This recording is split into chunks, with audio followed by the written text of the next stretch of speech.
I think that, okay, the recording has started here, and it's been screen shared. I will write as I go along here, and hopefully you guys can benefit a lot from this session. This here. So this is a past final that I'm gonna solve today, and then it's got I think 8 questions. 1, 2, 3, 4, 5, 6, 7, 8. Yes, 8 questions. So the way that I'm gonna proceed with these is we're gonna take a question at a time, talk about it, solve it, and then have a break, and then take another question, solve it, have a break, and so on and so forth. So the first question we have here is an initial value problem. That's what IEEE means. And we have something dx plus something dy equal to 0, and y at 0 equals 1. So the first thing that we have to identify is we have to identify that this is a function that I'm going to call m, dependent on x and y, and this is the function n, dependent on x and y. So m of x and y is equal to this thing, and n of x and y is equal to this thing. Now from here, we want to see if these two things are exact. And the way we're going to do that, we're going to take m and differentiate it with respect to y. So when I do that, I'm going to get 3x squared minus 2 times 2 y sine of x. So that's how I'm going to start it off. I'm going to take m and differentiate it with respect to y and get this one. The other thing I'm going to do is take n and differentiate it with respect to x. So it's always kind of opposite to think about it. The first one, you differentiate it with respect to y, and the second one, you differentiate it with respect to x. And when you do that differentiation, you get 6x squared minus 6y sine of x. So when you reach here, you see you have an equation for my and you have an equation for nx. If you look at both of these equations, it's clearly not equal to each other because this is a 4 and then this is a 6, and this is a 3 and this is a 6. So it's not equal to each other. So we can say that my is not equal to nx, and what that means is we have a differential equation, however, it is not exact.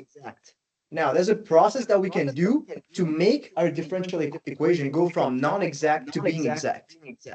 And we're going to go through that process here. So I'm just going to write it here. We have to go from non-exact to exact. Okay. So there's a formula that you probably saw in the lecture. I'm just going to write the formula here. We use my minus nx over n. And this is equal to some function f of x, right? Now, what does that mean? I'm going to explain what this formula means in a little bit, and let me just write it out first. Okay. So we have two equations we want to use. I call them tests because it's easy for my brain to remember. So this one we have my minus nx over n. If we do this calculation and we see it's only dependent on x, our integrating factor to make it exact is going to be this thing when we solve it. All right? That's if we do this and it's equal to f. It's only a function of x. So that's what we're going to do. We're going to compute it. Now remember, my is right here, and nx is right here. Now, the denominator, this is not nx, this is our overall n. So a lot of people make mistakes. They just use this value and they wonder why their math is not mathing. So the overall n right here is just n of x and y overall. So that's what we'll do. So we have 3x squared minus 4 sine of x times y minus 6x squared minus 6y sine of x over the overall n that I was talking about. So 2x cubed plus 6y cosine x plus 6. So now I'm just going to simplify these things a little bit more. When we simplify that, we're going to have 3x squared minus 4y sine of x minus 6x squared minus 6y sine of x over 2x squared plus 6y cos of x plus 6. And simplifying further, well, you can simplify it further, but however, you can look at this and you can see that it's a function that's dependent on y and x. So it's not purely dependent on x. And what does that imply? That we cannot use this integrating factor. So what I'm going to do, I'm just going to say that this is not a function of x. And because it's not a function of x, we cannot use this as an integrating factor to make our differential equation exact. So what we're going to do, we're going to use a second equation that's also given in your lectures. So this one is the opposite. It's not my minus nx. It's going to be nx minus my over n. Again, if I come here, this is your my, this is your nx, and then this is the overall m. Your denominator is this overall m. It's not going to be equal to the same my. Okay, so that's one more thing to watch out for. So now we're going to do the same thing. What this equation tells you is if you do this calculation that we have going on here, and if this equation is equal to some function of y and y only, you can use this as an integrating factor to make your differential equation exact. Same process as before. We're going to compute this thing, see if it's a function of y.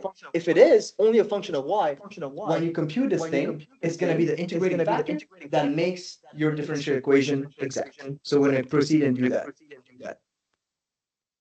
So we have 6x squared minus 6y sine of x minus 3x squared minus 4 sine of x times y, all over 3x squared y minus 2y squared sine of x. And then through some simplifications, we have 6x squared minus 6 sine of x minus 3x squared plus 4y sine of x, all over the denominator 3x squared y minus 2y squared sine of x.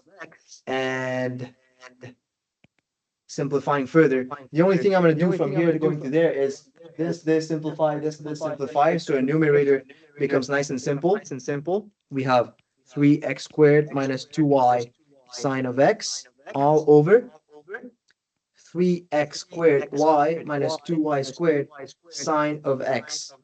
Now, this is where math profs usually get you, because when you solve this, you calculate this, you see it's not a function of x, so you definitely know you can't use this one. So your second option is to use this one.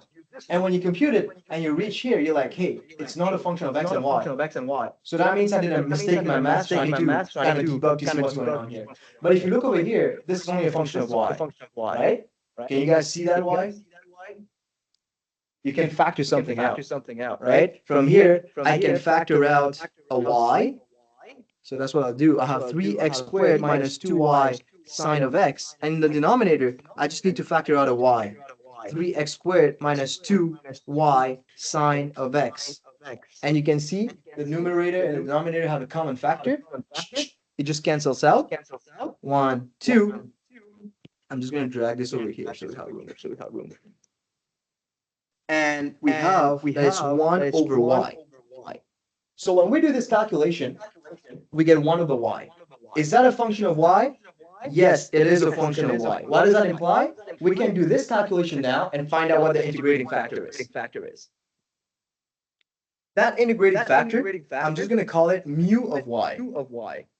So I want to find out what mu of y is. And what is mu of y? Is going to be e to the integral gy dy. What is gy? Well, we just can calculate it. So we have 1 over y dy. From here, the integral of 1 over x is just ln, so we have e to the ln y, and e to the ln y, using logarithmic properties, that's just equal to y. So we get that mu of y is equal to y. I'm just going to box that in orange. Now, this is our integrating factor. What do we do from here? From here, what we're going to do is we're going to take that integrating factor and multiply it to both sides of our equation in the hopes that it's now going to be an exact differential equation. So that's what I'll do. I'm just going to multiply both sides of the equation right here, the initial equation, by mu of y. So we have 3x squared y minus 2y squared sine of x dx plus 2x cubed plus 6y cosine of x plus 6 dy equals 0.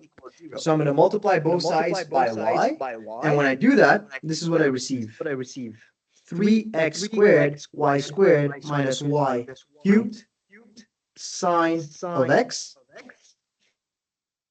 And that's going to be multiplied by dx plus 2x cubed y plus 6y squared cos of x plus 6y times dy equals 0.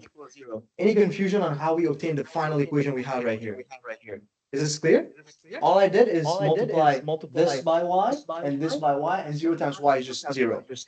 So now we have two new functions. I'm going to do the same thing I did before. I'm going to call this some function m, which is dependent on x and y, and I'll call this one some function n, which is dependent on nxy and n on x and y.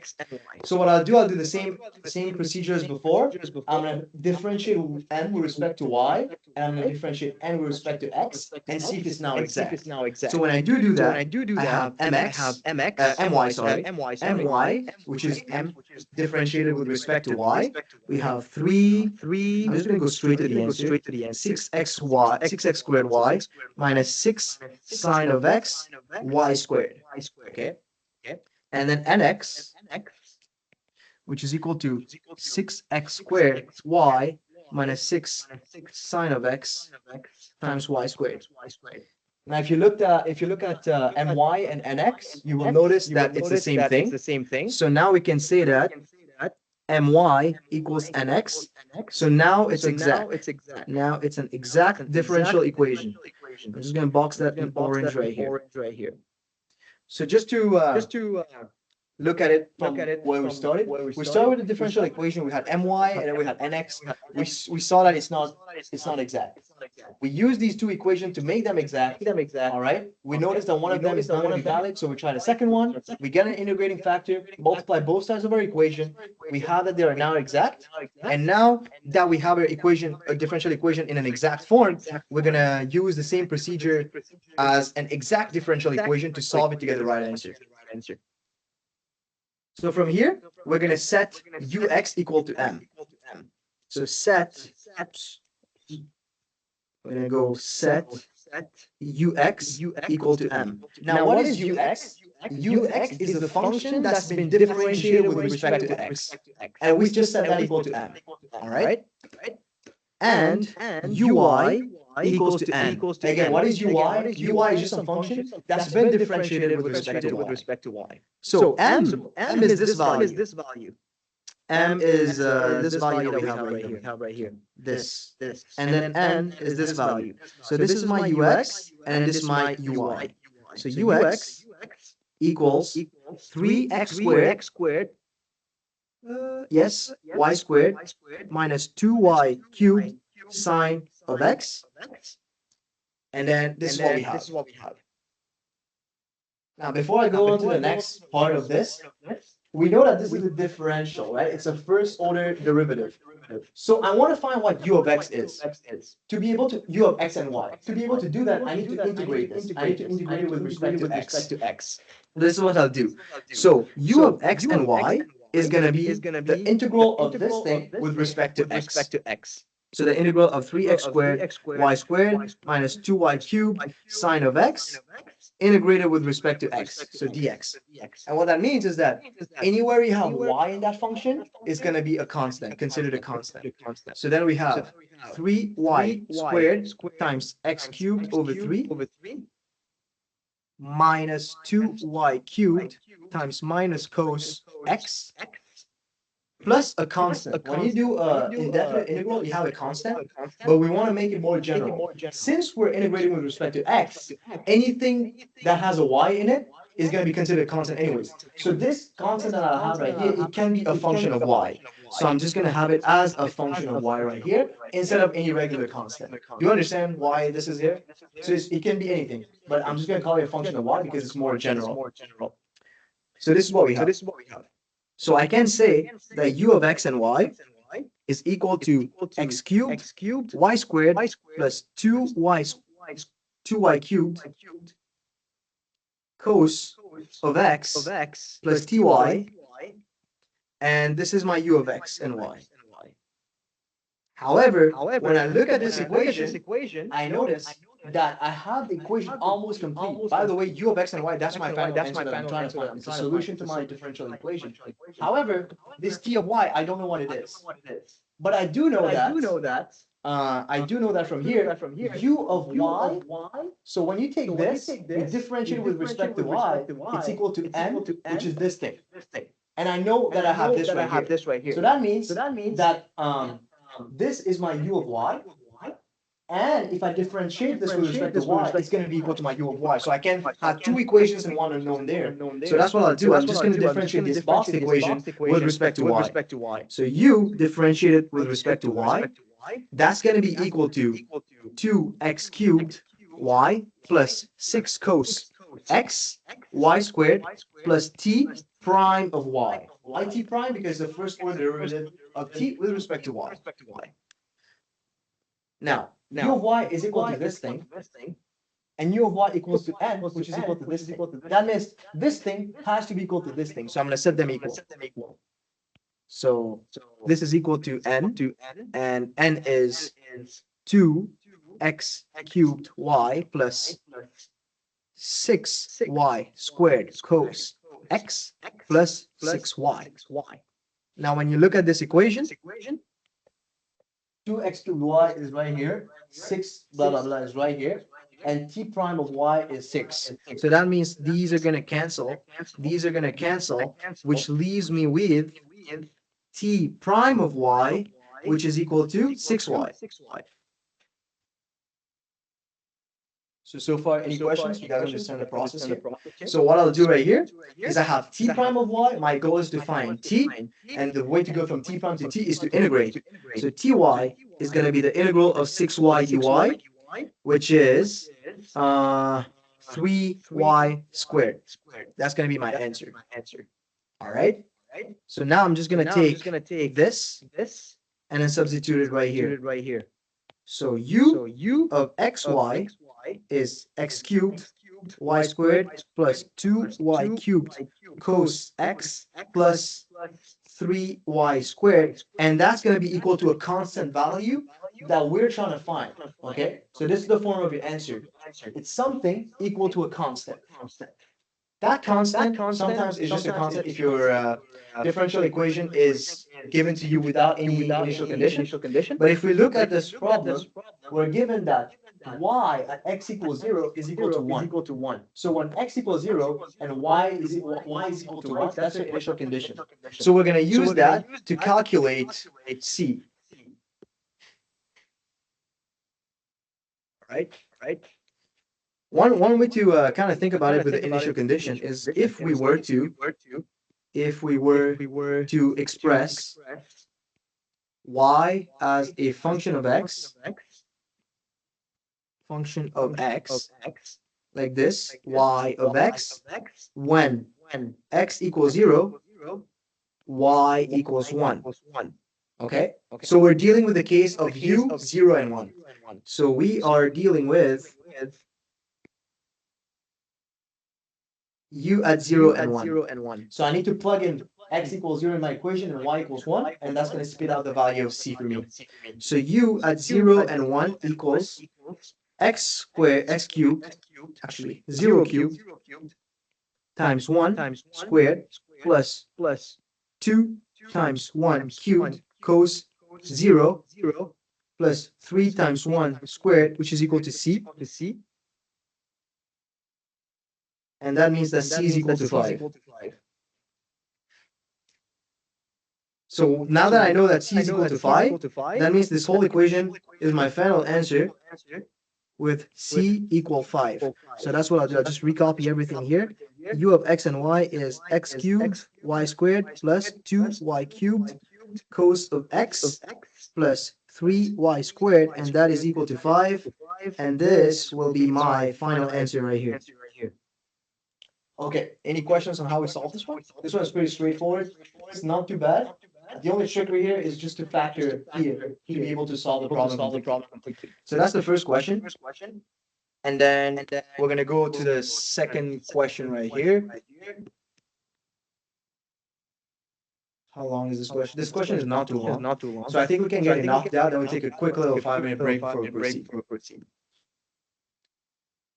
Okay. So find the general solution of the following ODE. So we have this ODE. We are trying to find the general solution, which means that we don't know the initial conditions, and that's fine. And when we look at this, we see a y double prime, which means that we're dealing with a second order differential equation. And when we look to the right-hand side, that right-hand side is not equal to 0. That means we have a homogeneous solution, which is when this is equal to 0, and a particular solution when we consider this factor. Our final solution would be the solution of the homogeneous plus the solution of the particular. Homogeneous is pretty easy to do. We just need to consider that your right-hand side does not exist. So I'm just going to split up my solution by saying this. We have here homogeneous, and the homogeneous case is y double prime plus 2y prime minus 3y equals 0. So that's the case we're dealing with. And usually when you have a second order differential equation of that nature, your solution is going to be exponential. So it's going to be e to some lambda x. All right. So that's going to be y, but I also need y prime and y double prime. So that means I need to differentiate this with respect to y one time, and again with respect to y to find y double prime. So from here, y prime is going to be lambda e to the lambda x, and y double prime is lambda squared e to the lambda x. So now that I have these y prime, y double prime, I'll take that and sub it into my homogeneous equation, which will give me lambda squared e to the lambda x plus 2 lambda e to the lambda x minus 3 e to the lambda x, which is equal to 0. Now we notice that we have a e to the lambda x, e to the lambda x, e to the lambda x, which is equal to 0. An exponential function is non-zero and always positive, so that means I can just factor it out. So this is going to be factored out, and I'm left with lambda squared plus 2 lambda minus 3, which is equal to 0. So from here, I just have a quadratic. I just need to factor this quadratic. So I have lambda minus 1, lambda plus 3 equals to 0. And I have two answers, lambda 1, which will be equal to 1, and lambda 2, which is equal to minus 3. Now, the solution to the homogeneous equation that I'm going to denote to y, h, for homogeneous of x, that's going to be some constant times e to the lambda 1 of x plus a second constant times e to the lambda 2 of x, where C1, oh my god, where C1 and C2 are real numbers. So C1 and C2 are any real numbers that we don't need to find because it's a general solution. And it's not that nature. So it's helpful to have this on a cheat sheet. So you remember that your answer is going to depend on the lambdas that you find. So lambda 1 is going to be sub right here. Lambda 2 is going to be sub right here. And that's the first part of the question done. So I'm just going to sub in my values. I get that y homogeneous x is C1 e to the x plus C2 e to the minus 3 of x, and C1, C2 are real numbers. So that's the first part of the question solved. So I'm just going to box that right here. So for the homogeneous, pretty straightforward. I doubt you guys have questions for that. So we're going to move right into the particular. And this is the part that causes problems usually because we have to guess our solution. So we have to make a guess. And 9 times out of 10, your guess is going to be a function that looks very similar to this. It's going to be a function that looks very similar to this. So when you're guessing your solution, you have to understand that you're going to have an exponential part, and when you're going to have a trigonometric part. And the way that I like to do as a safety, how do I say it? Like to be safe myself is when I'm guessing my solution, I add an extra trigonometric function. The reason I do that is it's going to account for any other trig stuff that you might have with the sign of x, because the derivative of sine is cos and so on and so forth. So you might introduce a new variable as you keep on going on. So if you have an extra term right here, as you differentiate, at the end of the day, everything is going to cancel out. So if you add something, it's going to get canceled out. At the end of the day, it's just your guess. So if it works, it works. It's a guess. So that's just a quick tip. So I'm going to have y particular x, which is equal to a constant times e to the minus lambda 3x times x plus b cos of x plus c sine of x. Now, very, very important right here to notice is I have added an x. I have multiplied my guess with an x. The reason behind that is because I already have an exponential in my differential equation. So if I don't put this x right here, whatever this is, it's a linear combination of what I have right here. So I'm going to get an answer equal to 0, which is incorrect. So remember, whenever you have an exponential and you're guessing your solution, you have to multiply by an x. So then you don't have an linear combination of your first term. Why do I have 3 right here? Because I only have one exponential, and it's going to be equal to minus 3 right here. So all I'm trying to find is trying to find A, B, C. I want to calculate what A, B, C are. And if you look right here, this is y of p, so it's this term. So I want to find what y prime is and what y double prime is. So all I need to do is work this equation out. So let's find out what y p prime is. Erase this. So y p prime of x. When you calculate y p prime of x, you're going to find out that it's equal to minus 3a to the minus 3x, x, plus a e to the minus 3x, minus b sine of x, plus c cos of x. So that's yp prime. Now we're going to compute yp double prime. Yp double prime of x, that's going to be equal to 9a e to the minus 3x, x, minus 6a e to the minus 3x, minus b cos of x, minus c sine of x.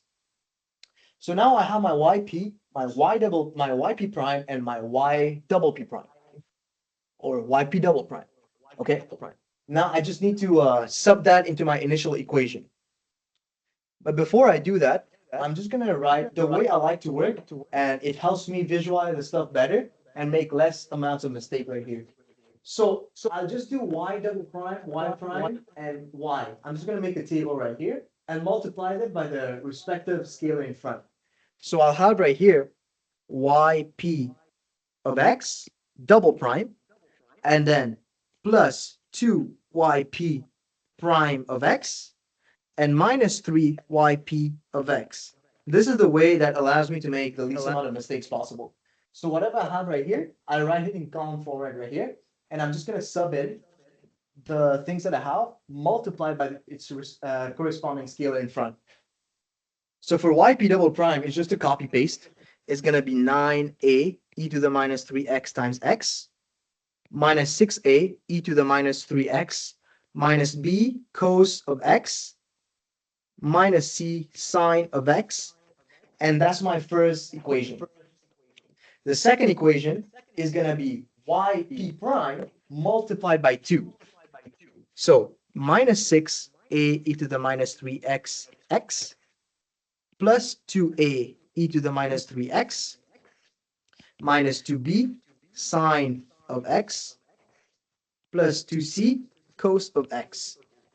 So that's the second equation. The third equation is just yp times minus 3. So we have minus 3a e to the minus 3x times x. And notice here, there is no exponential that is not multiplied by an x. So this spot right here is going to be blank. So there's nothing here. It's blank. And then we have minus 3b cos of x minus 3c sine of x. So now I'm just going to compute this. When you do, where's my laser? When you do this, you're going to end up with what you have right here. And when you do this, all you have to do is take this one plus this one plus this one. So you're going to have a lot of stuff that end up canceling out. For example, 9 minus 6 minus 3 is 0. So all this is gone. And you're left with minus 2 plus 2, minus 6 plus 2. So that gives me minus 4, a to the minus 3x. Okay? And then we have minus b cos theta, minus 3b cos theta. So that's going to leave me with minus 4b cos, I'm saying theta, but it's actually x. So minus 4b cos x. And then I have here minus 2b sine x minus 3c sine x, and then what else? Minus c sine x. Okay, so this is b, so I'm going to write it alone. Minus 2b sine of x, and then minus 4c sine of x, plus 2c cos of x, plus 2c cos of x. Okay, I can simplify this further. And the way that I'm going to simplify this actually is just by factoring here, because I see cos that I can bring together and factor out. Sine I can bring together and factor out. So that's what I'll do.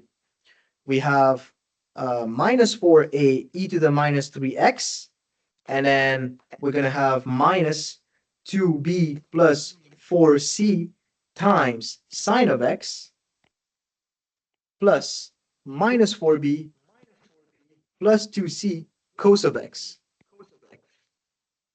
Okay. So all I did here is take this one, bring it to this one. So minus 4b right here for this one, and then 2c right here for this one, cos of x, and then minus 2b right here, and then 4c right here. Except I took out the minus sign. So I just factored out, and I'm left with this. So through identification, this is what I have here. Now, so this is your equation, right? What is this equation? This equation is this plus this plus this. Well, what is this plus this plus this? If you scroll up, it's this thing, this plus this plus this. Well, this is equal to that, right? So this is the same thing as this, and this is equal to that. So that means that this thing has to be equal to this thing up there. So I have that this is equal to 4 e to the minus 3x plus 10 sine of x plus, I look over here and I see a cos of x that I have right here. If I look up there, I don't have any cos of x. So that means it's just a 0 times the cos of x. Okay? That's all I did. I guessed my particular solution. We have an exponential, we have trigonometric. Exponential is already in my problem, so I have to multiply by an x to not get 0 at the final answer. Differentiate once, differentiate twice, sub it in, do the math, it ends up with this thing. This thing is the solution of the differential equation right here. So this is equal to that, right? So you set this thing equal to whatever you have going on here. If there's an extra term, it's going to be 0 times that extra term. Now all you need to do is compare these two, compare these two, compare these two. And this is called identification. So through identification, we have, I'm just going to write it here, through identification, we're going to have that this, I'm just going to highlight it. This is the same thing as this. We have minus 4a e to the minus 3x equal 4 e to the minus 3x. Okay? And 4 cancels out. This cancels out. So we're left with a equals minus 1. So that's the first unknown that I was trying to find, right? This first unknown, I found it. Now I need to find out what b and what c are. And the way I'm going to do this is I'm going to relate these two now. So I have this. Where is it? This, which is equal to that. So I'm just going to set them equal right here. We have minus 2 minus bracket 2b plus 4c times sine of x, and that's equal to 10 sine of x. Okay, and I'm just gonna cancel out the sine of x right here, and I'm left with minus 2b plus 4c equals to minus 10. So now I've noticed that I have one equation with two unknowns. That means I need to use my last term to be able to find it out. Oh crap, let's see here.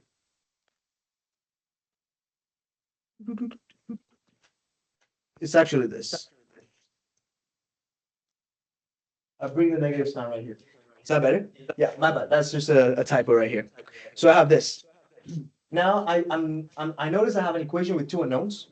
However, I have this third term that I can use. But now in my guess, if I didn't put that third term here, I would run into some problems because I have an extra unknown, then I would have to go back and fix it. So from the get-go, if I add this extra term, that's what I was trying to say. If I add this extra term, I can use it to find my answer. Is that clear? So it's always helpful when you have a trigonometric function, when you're guessing it, guess the sign and the cos, because these two are already linearly dependent. So I'll move on. I'm going to set this equal to this.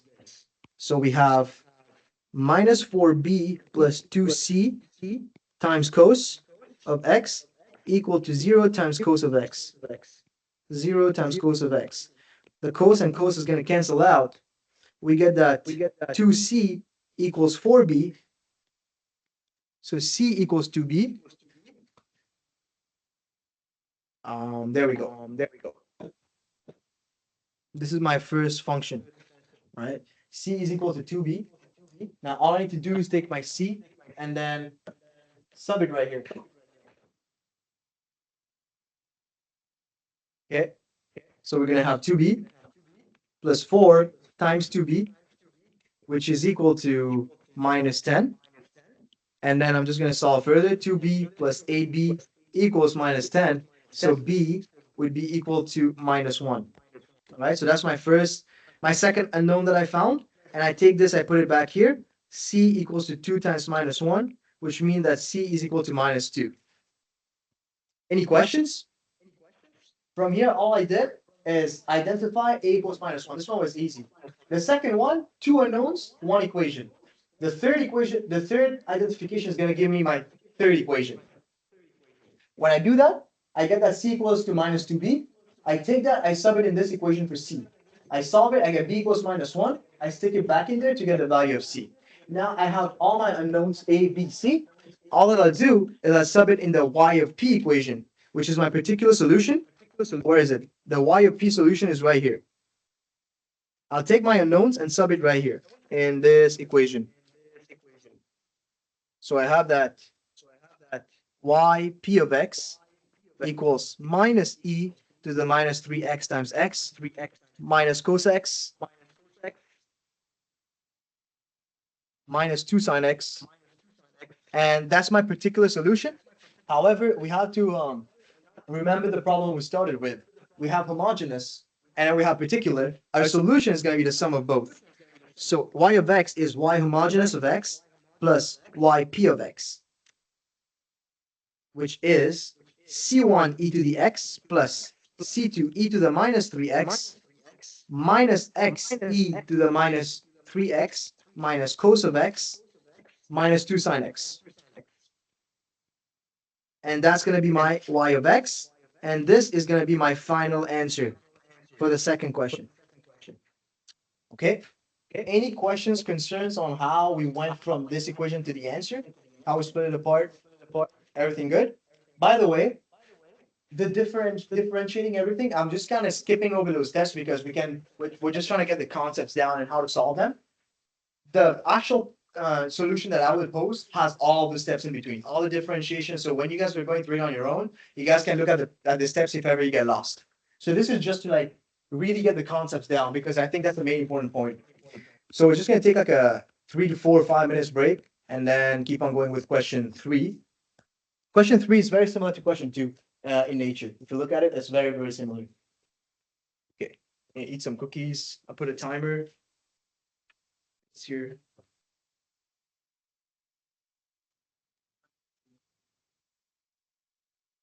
Yeah, it's a trick point that adds a yeah.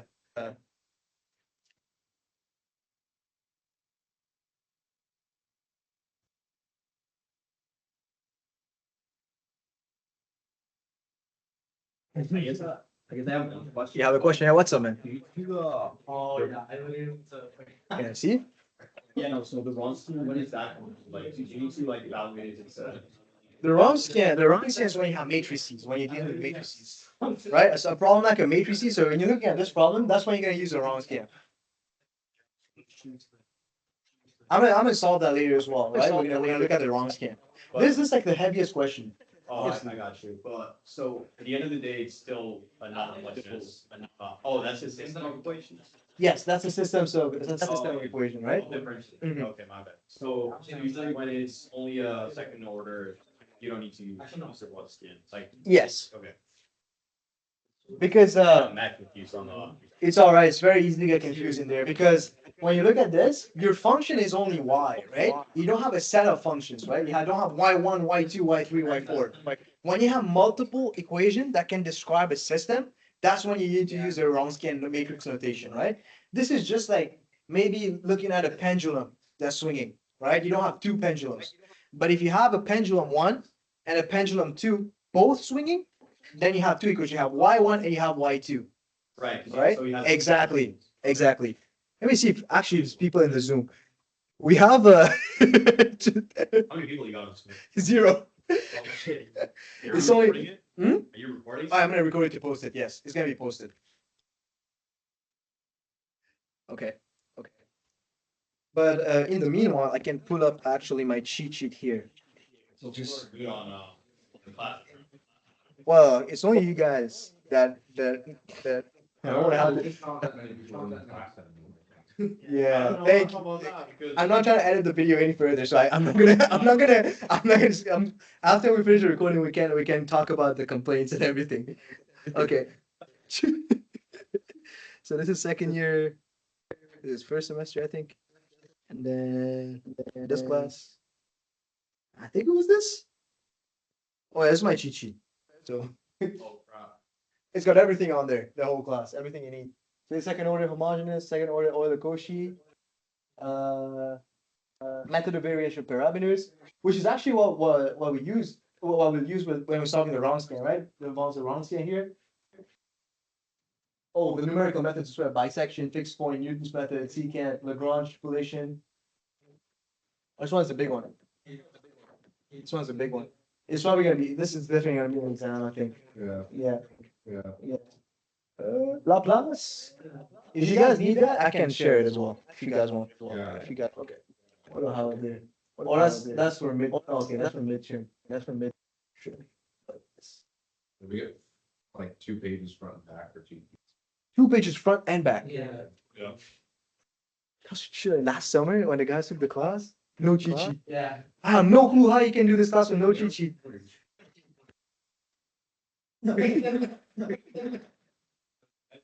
Providing the class table. They have to. It's a crime not to. Because, yeah, no, maybe we do have extra cheat sheets, but we might have to write down. That's what we did on the midterm. Yeah, I remember. You have to write down. We had to write our own class. That's like a whole page. So be careful with that and make sure you have your Laplace here. But honestly, this was enough when I wrote the exam, and it's the same curriculum. So this is that, and this is that. You gonna share that by chance? Oh yeah, no, 100%, 100%. No, bro. Yeah, for sure. I'm gonna share it. So this is that, and this is enough for a final exam. Just go through it, make sure you know everything where everything is on it. So if you have 2 more pages front and back, I believe here's enough for a Laplace. And then you stop the recording real quick. Stop recording. Recording has started. Okay. So that's the cheat sheet. I'm just gonna go back to the CNC document here. So we're gonna solve this one, and then solve this one. Let's see this one. Okay. Okay, we're gonna solve these 2 questions. Take a break because this one's gonna be heavy to download that information. And then here is when stuff starts to get a little bit lighter, repetitive. So we're just gonna do that. So let's go question 3. All right. So this is Euler-Cauchy. How do I know it's Euler-Cauchy? You don't have to know the name, but you just have a x squared that's in front of your y prime, y double prime. So that's how you know it's Euler-Cauchy. Let me go here, my solution. Now again, when you look at this sort of equation, you have an equation which is equal to a non-zero right-hand side. So that means you have 2 solutions that you need to find. You need to find the homogeneous and you need to find the non-homogeneous. And the way we're going to do that is split it apart just like the question previously done. So we're going to compute the homogeneous and then non-homogeneous. So that's what I'll do. So here I have homogeneous.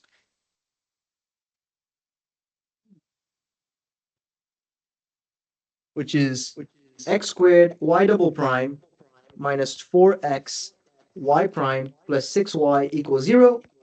And the solution for y in this case is y equals x to the m. All right.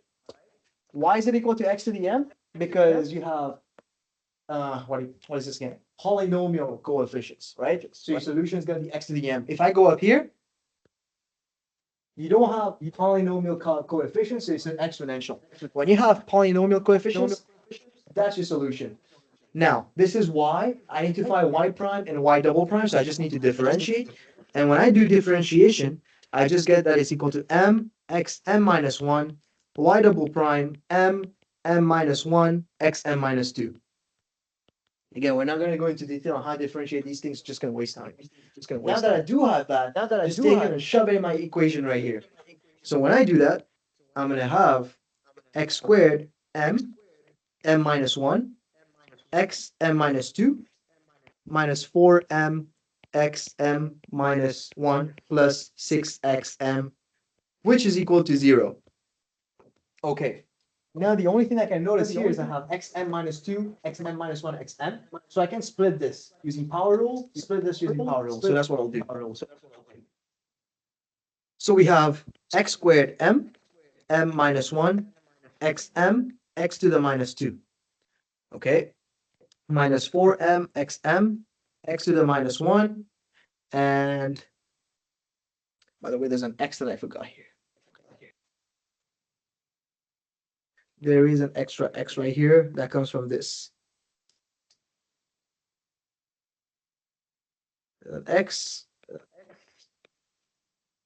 plus 6xm equal to 0. Now, if you notice over here, the problem tells you that x is bigger than 0. So this thing, this polynomial is positive because a positive number exponential is going to be a positive number. So this one, boom, boom, I can cancel them out. 1, 2, 3. Now, here I have x squared, x minus 2. So these two are going to cancel. X squared, x minus 2. I have x minus 1. Boom, boom, canceled. So that's going to simplify to m minus 1 minus 4m plus 6 equals 0.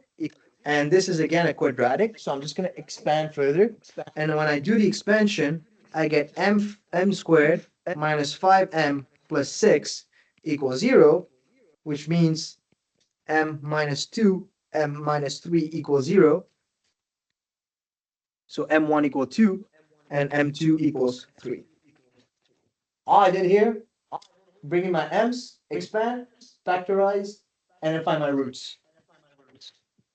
This is very similar to the previous part where we're going to have that y homogeneous of x is going to be c1 times xm1 plus c2 times xm2 times, I'm saying time, to the power of xm2, whereas c1 and c2 are real numbers.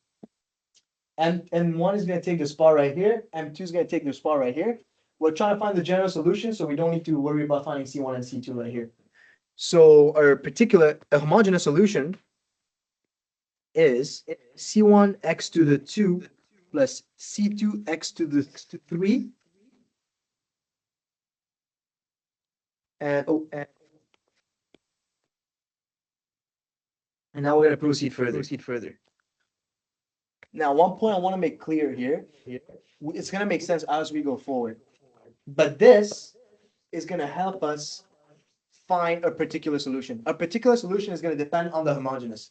So when you have Euler-Cauchy equation, make sure you get that right, because if you do not get it right, it's going to mess up the particular part, right? It's going to be way harder to find it out.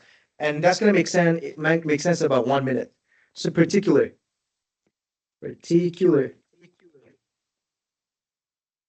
All right. What is that? Particular. We're going to use the method of variation with parameters. So using method of variation of parameters. All right.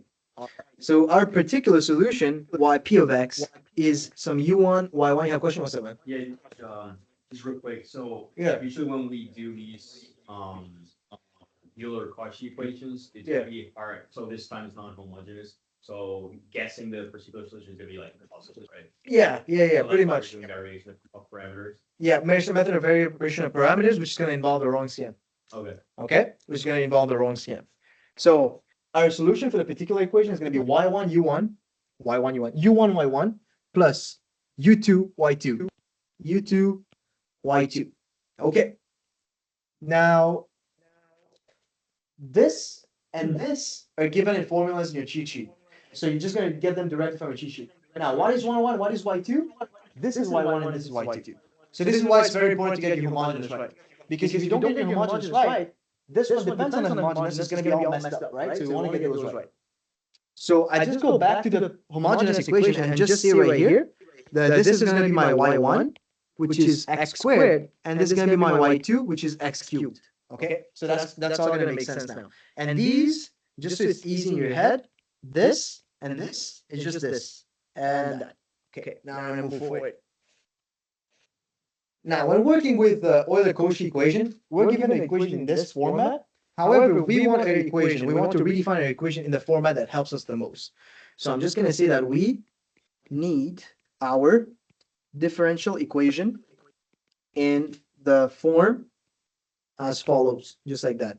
So we want to have y double prime plus f of x times y prime plus g of x times y, which is equal to r of x. So this is my equation, and I want to have it in this form. So all I have to do here is divide both sides by x squared. I want to get rid of that coefficient in front of my y double prime. I want y double prime to be alone. I just want y double prime alone, so I'll divide both sides by x squared. And when I do that, my equation is going to simplify to this. Minus 4 over x y prime plus 6 over x squared y, which is equal to 4x4 ln x. Ln of x. Now I'm just going to make a parallel to this equation right here. So f of x is going to be equal to this thing, g of x is this thing, and r of x is this thing corresponding. So f of x is minus 4 over x, g of x is 6 over x squared, and r of x is 4x x4 ln x. Okay. Now, in your cheat sheet, we know that u1 is minus integral y2 times r of x over Wronskian y1, y2 of x dx. And we also know that u2 is equal to y1 r of x over w, which is Wronskian, y1, y2 of x d of x, where your Wronskian is y1, y2 of x, which is y1 of x, y2 of x, y1 prime of x, y2 prime of x, and this is going to be the determinant of that. So I have f of x, g of x, r of x, cheat sheet equation, cheat sheet equation, cheat sheet equation, which is Wronskian. What is y1, y2? Right there. Okay, what is r of x? Right here. Okay, so to be able to solve these integrals right here, if we look at the situation we are going on, y1 are x, we know what they are. y2 are x, we know what they are. The only unknown is a Wronskian, so we need to determine a Wronskian first. Once you compute the Wronskian, it's going to open up the door to solve this problem. So my Wronskian, y1, y2 of x, which is y1 of x, y1 prime of x, y2 of x, y2 prime of x, while y1 is just x squared. When I differentiate x squared, I get 2x, so that's going to be the one on the bottom. y2 is x cubed. When I differentiate x cubed, it's 3x squared. Okay, and the way you take a determinant is going to be this times this minus this times this. Very simple. This times this minus this times this from linear algebra. So we're going to have x squared, 3x squared minus x cubed, 2x, and that's going to be equal to 3x4, 2x4, and this is equal to x4, and this is the value of my Wronskian. So this thing is equal to this thing. All right? So my wrong scan is x to the 4, which I'm going to sub into my equation for u1 and u2. Is that clear? Any problems on how to calculate a wrong scan? It's actually pretty straightforward. It's not too bad. It just looks scary, in my opinion. Okay. So subbing in. Again, I'm not going to bother solving these integrals right now because it's going to waste time and it takes integral by parts. So when I give you the solution, you can go through it and then look at how I solve the integrals from there. So u1 is this. u1, why is it orange? u1 equal minus x cubed 4 x4 ln x. X cubed is just y2. 4x4 ln x is my rx. And in the denominator, I have x4, which is my wrong scan calculated value. This and that will cancel out. And then we're left with minus 4 times the integral x cubed ln x dx. Now, you have u1, which is equal to this thing. You have x ln x. I would recommend on your cheat sheet having x to the n ln x as indeterminate integral, so you can straight up go to the answer. Otherwise, you're going to have to use integration by parts. This is a very important integral to have on cheat sheet. So look up online, actually take that in your notes. Look up online, x to the n ln x. Find the answer to that integral, and then keep it in your cheat sheet so you can go straight to the answer. Just like I will do right now. So if I do compute the integral, I'm going to get that u1 is equal to x4 times 1 over 4 minus ln x. So that's going to be my u1. Now I'll compute my u2. u2, same principle. Integral of x squared, which is y1, times rx, so 4x x4 ln x over x4 dx. So boom, boom. So I get that we're dealing with x4 times x squared ln x dx, and that's in our integral. Again, that integral, it reappears right here, except it's a 2 instead of a 3. You can use that same equation if you have it generalized in your cheat sheet. So I'm going to go straight to the answer. And this is equal to 4 over 3 x cubed ln x minus 1 over 3. And this is my u2. So u2 is equal to 4 over 3 x cubed ln x minus 1 over 3. So I'm just going to box that up right here in orange. And this is my second one. Okay.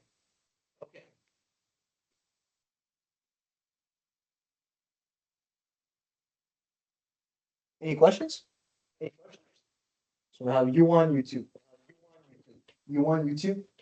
y1, y2, we know what they are. So we can combine everything together. All right? So y p of x is going to be equal to u1 times y1 plus u2 times y2. So all I do is subbing my stuff in.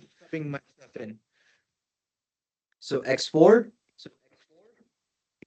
1 over 4 minus ln x, x squared, plus 4 over 3 x cubed ln x minus 1 over 3. I don't know what this is. Why is this in the... Just gonna...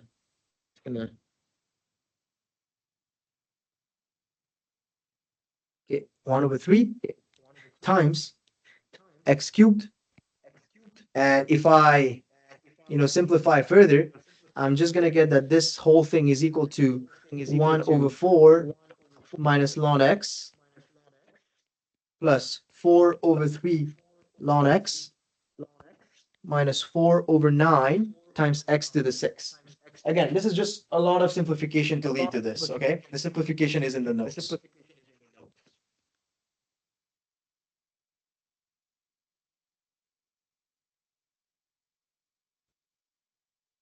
I can simplify even further because I can combine these two fractions into one right here. This we have ln. I can simplify this further. So my y particular is going to be equal to 1 over 3 ln x minus 7 over 36 times x6. So that's my particular solution. Now that I have the particular solution, the final solution is going to be the homogeneous plus the particular. So I'm just going to add them up together. So y of x, which is yh of x for homogeneous, yp of x for particular, that is going to be equal to c1 x squared plus c2 x cubed plus 1 over 3, 1 over 3 ln x minus 7 over 36 times x6. And this is my final answer.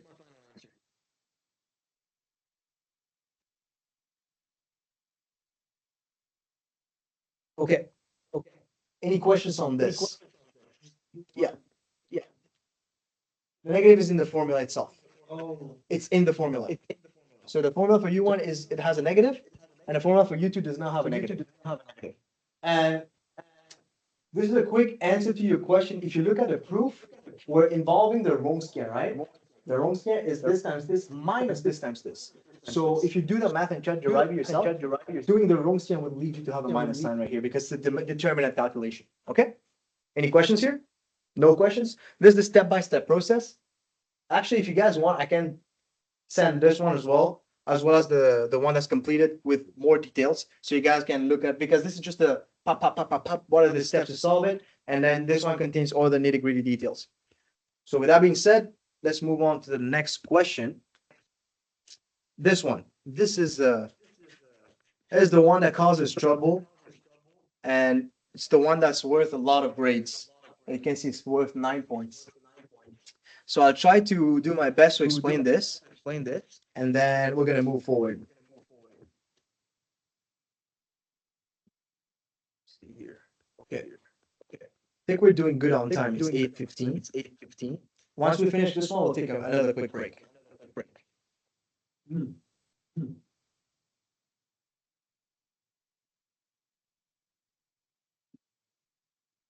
It helps to be a little bit good at linear algebra when you do this. If you're not good at linear algebra, that's also okay. You just need to understand the basic fundamentals and you will still get the question right. Okay. We have this non-homogeneous system. So we have a system because you have matrices. If you look in this question, this is called the matrix A. So that's a matrix 1, 2, 2, 1. And this one is not a matrix, this one is a vector. It's a vector of functions. G of x, which is the vector right here. How do I know it's a vector? Because you have something on the top and something on the bottom, right? You don't have something here, something here, something here, something here. It's just something and something, right? It's just two functions. That's a vector right here. This is G1 of x, this is G2 of x. Okay. So now, again, when you look at this equation, it's the same step-by-step process, right? This is non-zero. This is non-zero. So we're going to have a homogeneous solution as well as a non-homogeneous solution. So we're going to target the homogeneous solution first when we totally ignore this one. So we have homogeneous.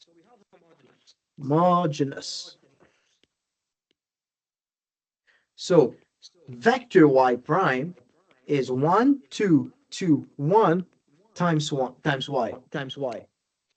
Okay? And y equals e to the lambda x times vector v. This is the same thing that we had before, just generalized for a multi-system equation. This vector is e to the lambda x times v. And this is a vector as well. Okay? Now, when you look at your lambda right here, you want to calculate what your lambda is. And before, we'd used to take this and sub it in the equation to find our lambdas. But here you have to do the same thing following the rules of linear algebra. So we want to calculate the determinant of A minus lambda I times V equals 0. So what we want to do is this. A minus lambda I times V equals 0. This is what we're trying to solve. We're trying to find the lambdas that satisfies this equation for specific vectors. So first, we want to find determinant of A minus lambda I equals 0. Now, A minus lambda I is just this. This minus lambda 0, 0 lambda, okay? And A minus lambda I, I'm just going to write its matrix like here, is going to be 1 minus lambda. Here is 2, here is 2, and here is 1 minus lambda, okay? So you can notice that oops, this is minus lambda, this minus 0, this minus 0, and this minus lambda. Now I'll compute the determinant. So the determinant of this thing is going to be that 1 minus lambda, 2, 2, 1 minus lambda, boom. Okay? Which leads to 1 minus lambda times 1 minus lambda minus 2 times 2. If I do the math, that leads to lambda squared minus 2 lambda minus 3. If I factor, that gives me lambda plus 1 plus lambda minus 3 equals 0. So my lambdas are lambda 1 equals minus 1 and lambda 2 equal 3. Okay? This is just solving for a determinant.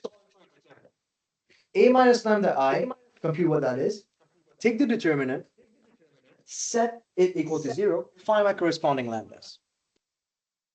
Now that I have my lambdas, I want to find the corresponding vectors for those lambdas that make my equation true. So we have to do it for both cases. We're going to start off for lambda 1. So I'm just going to write it very specifically here. For lambda 1 equals minus 1, right here, and I'll highlight it. We have A minus lambda 1I times vector 1 equals 0. That vector V is only valid for lambda 1. This is very important to understand, right? Because we're working with two lambdas here. In our case, we're working with the first lambda. So the vector that's going to be associated with that is going to be vector 1, which is associated with lambda 1. This is what we're trying to do. Okay? So in A minus lambda I, I'm just going to replace my lambda by the value that I do know now. And what that leads me to do is just having this, A minus lambda I, lambda 1I, and that is equal to 1 minus minus 1 over 2, and then 2, 1 minus minus 1. Okay? This is just the same thing that we have right here. I'm just replacing my lambdas with minus 1. And that's going to lead me to have 2, 2, 2, 2 right here. So that tells me that A minus lambda I, lambda 1 times I V is just 2, 2, 2, 2 times V1, V2. And this is equal to 0, 0. Okay, let me explain. We have this equation. We know lambda equal minus 1. I take lambda equals minus 1, I sub it in my equation, I get this matrix 2, 2, 2, 2. Okay? I want to find what matrix makes this equation true, or what vector V makes that equation true. So this thing, which is 2, 2, 2, 2, is multiplied by this vector V1, V2 equal to 0. Now we have 2 times V1 plus 2 times V2 equals 0. So that's the equation that I have from this. 2V1 plus 2V2 equals 0. And all that means is that V1 equals minus V2.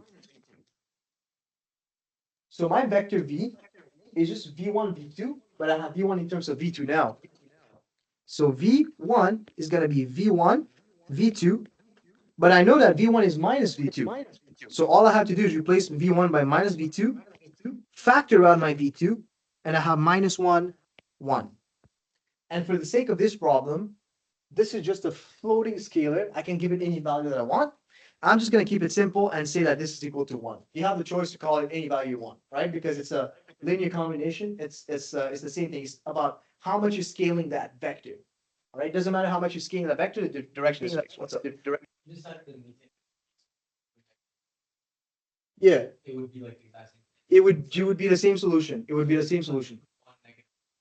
Yeah, you can have that as well, right? It doesn't matter because a linear combination of each other. Because you can say V, what did you say? You said V2 equals minus V1? Yeah. V2 you have 1 and then minus 1. Then if you choose V2 is minus 1, you get back to the same thing that I have. You see what I mean? It's just having that scalar. It's a floating scalar. Whatever you do is correct there. Any questions on how the procedure works though? Like about that? Is this clear? Okay. So this is my first vector. V1 equals minus 1, 1. That's my first vector.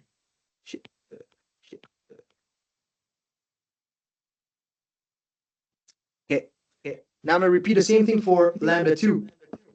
So for lambda 2, equals 3, Same step-by-step process.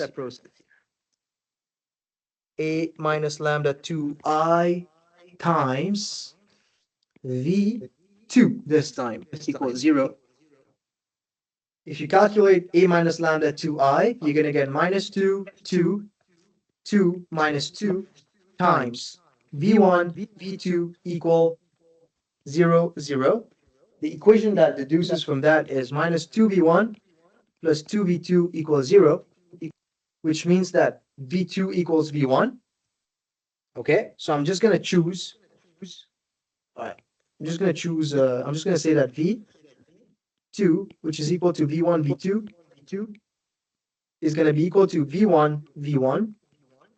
So I factor out my V1, this is 1, 1, and this is equal to 1. So vector 2 is equal to 1, 1. Same method. Questions? Okay. So I'm gonna do this.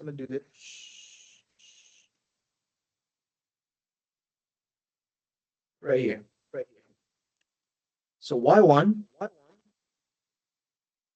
my homogeneous solution. My homogeneous solution is gonna be C1 e to the minus x. I'm gonna write it in complete form. C to the lambda 1x V1 plus C2 e to the lambda 2x V2, and this is the equation that I'm gonna sub in my values. Lambda 1 and lambda 2. I know the values, so I'll put it there. Vectors 1 and 2 are right here. Vector 1, vector 2, I'll sub it right here. So this is what I'll do.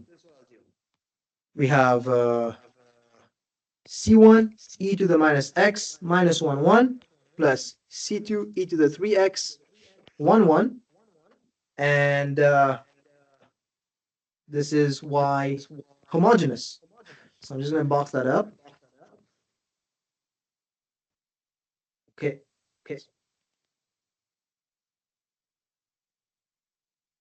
Now again, for the same reason as before, it's important that you get the homogeneous right to be able to move on to the particular, because the particular will depend on the homogeneous.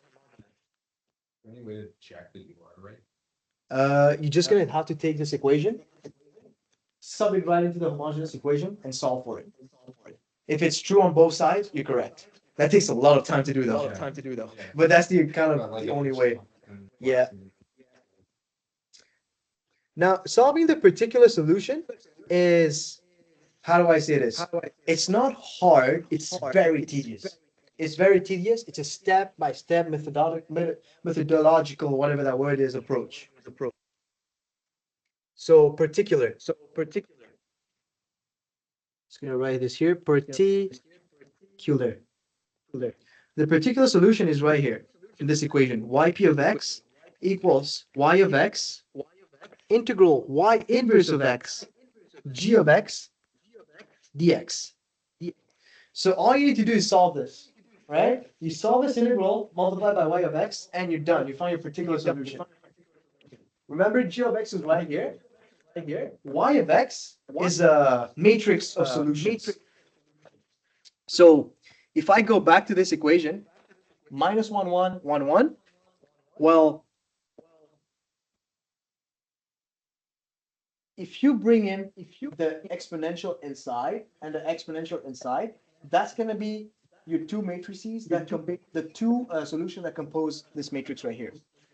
So I can say that y1 of x is equal to minus e to the minus x e to the minus x.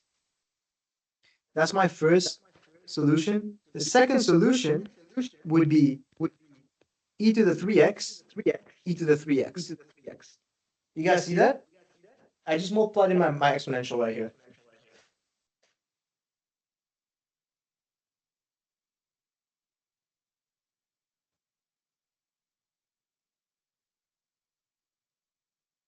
And this big y of x right here, this thing, is just going to be that followed by that in a matrix.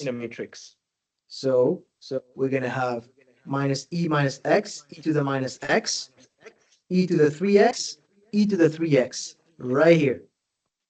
So that's why it's important. That's your first vector. That's your second vector. The vector 1 is right here. The vector 2 is right here. 1, 2, and that makes your matrix y of x.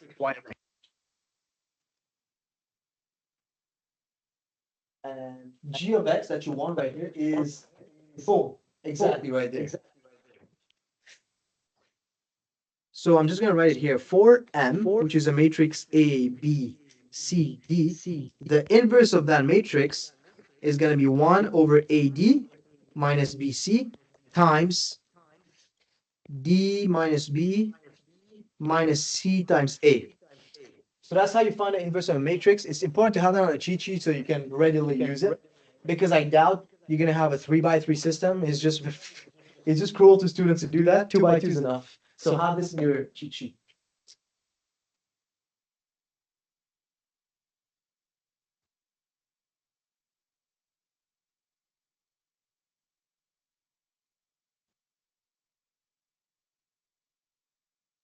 Okay.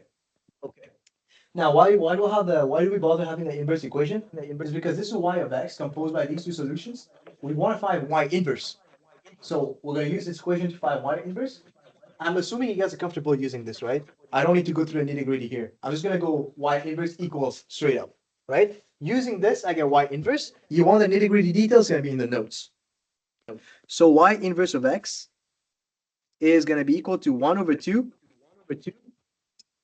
minus e to the x, e to the minus 3x, e to the x, e to the 3x. So that's my y inverse. Okay.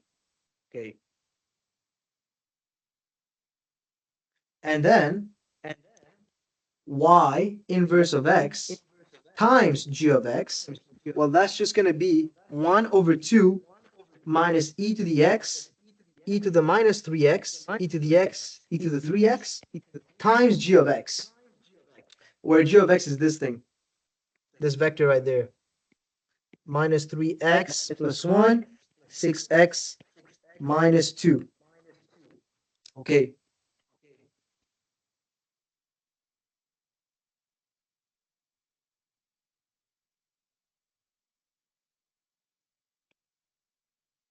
When you go through that math, which is in the notes, you're going to get that this is equal to 1 over 2 times some nasty stuff.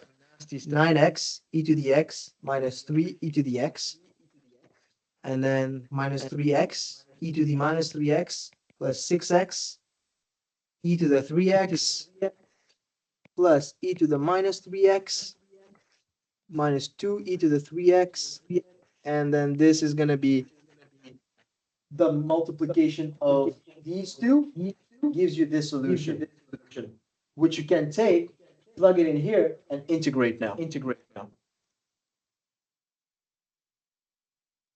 So the integral of y inverse of x gx dx is going to be 1 over 2 times the integral right here, 9x e to the x minus 3 e to the x dx, and the integral of minus 3x e to the 3x plus 6x e to the 3x plus e to the minus 3x minus 2 e to the 3x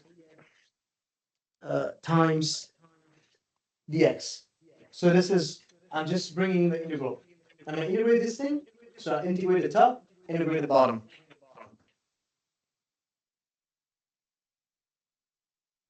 And this is my first integral. I'm just going to say that this is equal to I.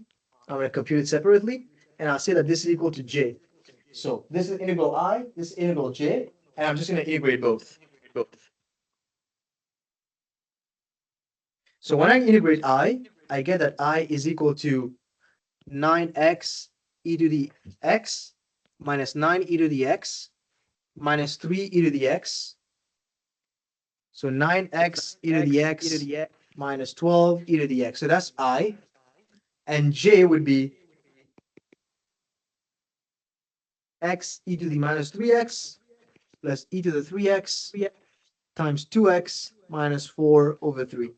So that's when you go through the integration process, right? I'm just not gonna integrate because it's not a point that I want to prove right now here. Now that I have my integrals done, so this part of the equation is complete, right? This part of the equation is gonna be this answer that I have right here. If I replace I by what I found and j by what I found, this is complete. All I need to do is to matrix multiply it with y of x, which is this thing, right? This thing times this thing, replacing by the stuff that I found. That's all that's left to do.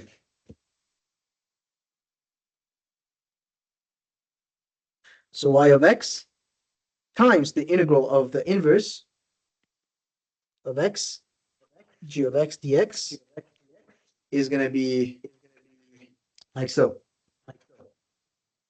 E to the minus x,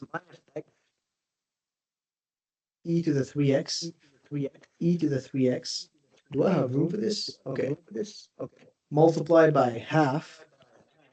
I is on the top. 9x e to the x minus 12 e to the x e to the minus 3x plus e to the 3x 2x minus 4 over 3. Okay. Now the only thing you need to do here is matrix multiply, right? That's the only thing, because this is a vector.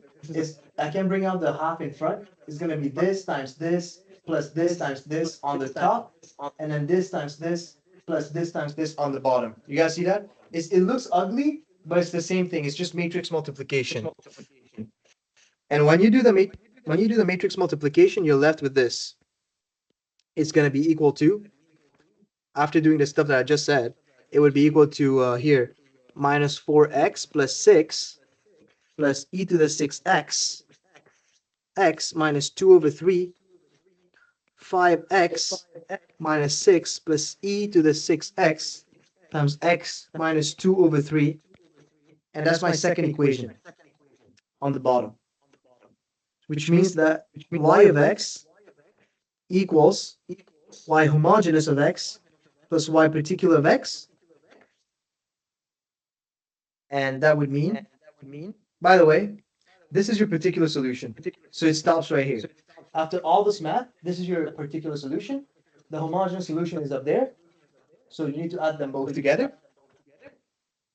which gives you that y of x is c1 e to the minus x, 1, actually minus 1 here, plus c2 e to the 3x, 1, plus, rewrite this, copy, paste. Boom. And this is your final answer. There you go. Any questions? This one is the hardest question of the class, of the course for ODE, in my opinion. That's tough. That is not easy to do. It's very easy to get lost in the linear algebra, the manipulations here and there.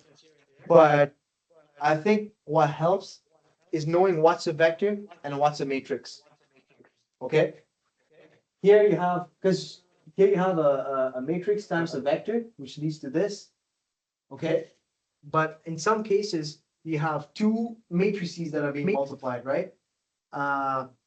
Actually, never mind. You don't have two matrices being multiplied, because as soon as you do this, it becomes a vector multiplied by a matrix again. Okay? So matrix multiplication times a vector, boom, just right here. It's just the dot product. You're doing dot products over and over again. It's just not being lost in the small math right here. But doing the linear algebra, determinant, matrix multiplication, multiplied by a vector, everything is right here in great detail that you can check out later. So with that being said, I think it's time for take a break, and then we're going to move on. So just put a 5-minute timer.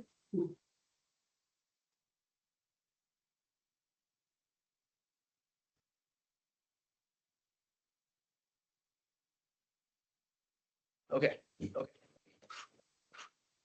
How's it going so far, the session? Is it helping? I think I probably would fail, but I would fail. For sure? Yeah. Okay. Yeah, kind of, which gives us, it's similar, but It's like. the way she approaches it is good. Yeah, you can tell she's like she's smarter than everyone in the room. Right? Okay. Like you get like the way she explains stuff, that's kind of the way I think of it, but she's he's way smarter than everybody there. Mhm. Kind of hard to understand. You guys must be the blue. Like the blue solution, like, I hate that you use a whiteboard. Dude, I know, dude. And every time like they show up and it's just like you can tell there's like 10 steps skip. It doesn't work. Mhm.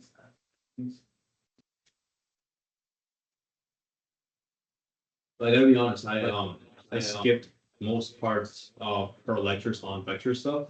So once you so when you solve for you get the eigenvalues, right, which are your lambdas.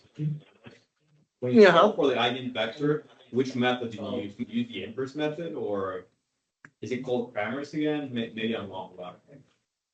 I don't know what people talk See this? about. Yeah, Once I have my lambdas, I just sub in my lambdas here and find the v's. right. So that's the V is the vector, right? The v is the vector, yes. With the so once you plug in the lambdas. Oh, you're saying. That's planning to study that tonight, actually. A minus lambda I is, Yeah. lambda 1 is -1, so -1. I got 2. This is multiplied by some unknown vector that I'm trying to find. So this multiplied by v1, v2 equals 0. Right. So 2 times v1 plus 2 times v2 equals 0, which is v1 equals minus v2, right? And this is my vector v, right? Vector v is v1, v2, but I know that v1 is minus v2, so I replace v1 by minus v2. I factor out my minus v2 and I'm left with -1 and 1. This V2 is a scalar. Exactly, v2 is a scalar that you can choose the value of. And like I said before, he could say that v2 is minus v1, and then you would have 1 minus 1.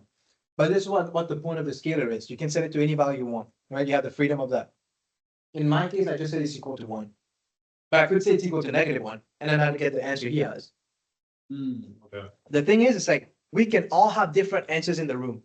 However, if I say, okay, let's make all answers look like Ayush's answers, we would just pick values, we should be able to pick values of V2 that all gives your answers, transforms it into mine, right? It's the same answer.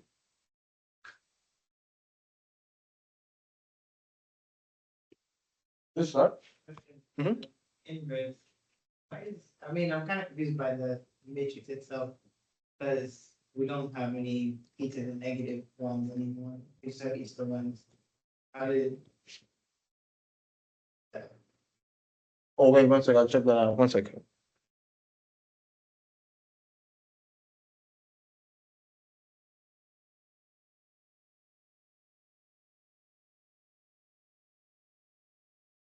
Need to share my screen again here.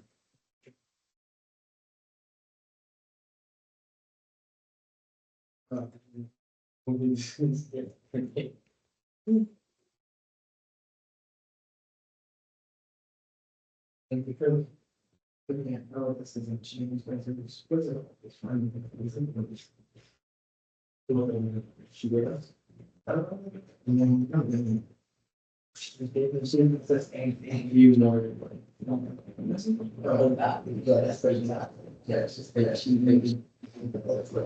were saying, I forgot.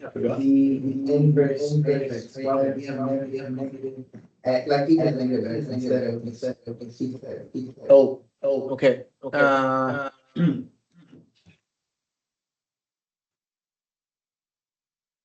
That's actually a good point. Let me check here.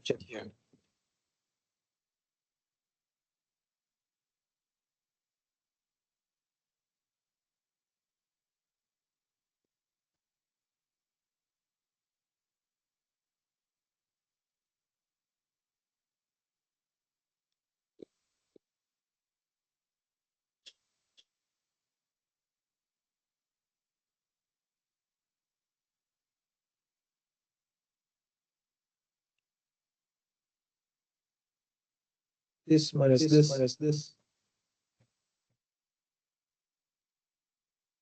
So y of x is this thing, and you have minus here, positive. Okay. When you do 1 over AD minus BC, you have an exponential in the bottom. So that transforms the positive into a negative. So I just skipped the math, but you're gonna see it in the solution that I post. It's just I was like, hold on. I kind of got lost myself there. Okay, but there's that. So now we're gonna move on to a much chiller example, in my opinion.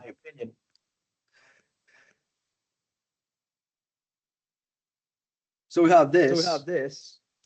This is a part A and part B question. It's numerical parts of the class, numerical method. We have considered definite integral, which is this.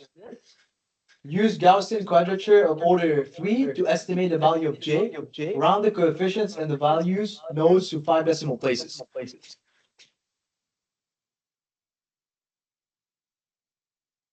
Okay.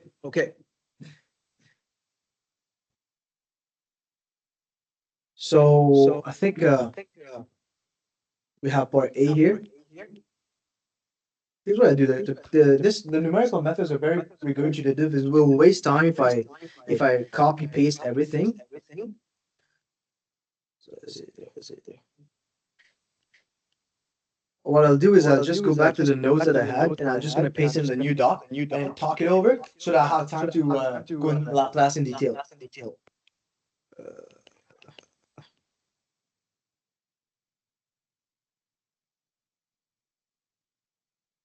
Yeah, this is the one that's going to be posted for you guys. As you can see, there's much more details here. But we have that.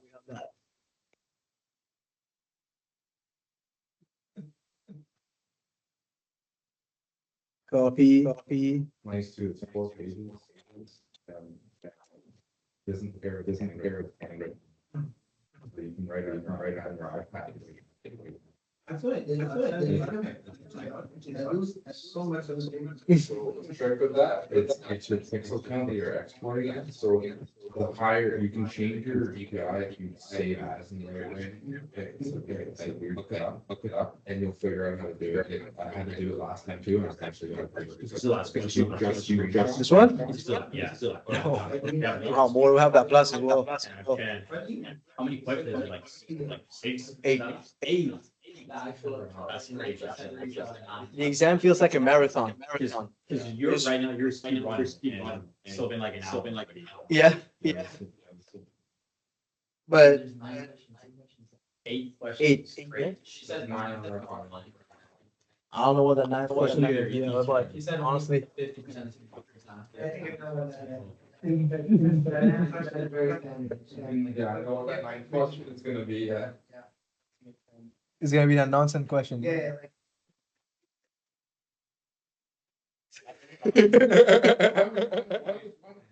This question.